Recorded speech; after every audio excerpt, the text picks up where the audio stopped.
কবি সুকুমালাই ভয় পেও না, ভয় পেও না, ভয় পেও না, তোমায় আমি মারব না। সত্যি বলছি, কুচ্ছি করে তোমার সঙ্গে পারবো না। মোটা আমার বড্ড নরম, হাতে আমার লাগতে নেই। তোমায় আমি চিবিয়ে খাবো এমন আমার ছাড়ি নেই।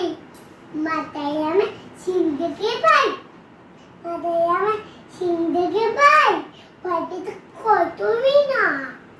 জানো না মোর মাথায় বেলা বেলা কাউকে আমি গুতুই না। এসো এসো গতে তো বাদ করলে দেখ ডাকতে দিন, হাদর করলে শিখে তুলে লাগবো তোমায় লাগতে দিন। হাতে আমার মুখগুলাতে তাই কে যায় থাকবে না। মুখগুলো আমার লাল কামড় মারলে তোমার লাগবে না। আবার দিচ্ছি কিন্তু না দেখ জোর বলো কি সংগীতা বলে তোমার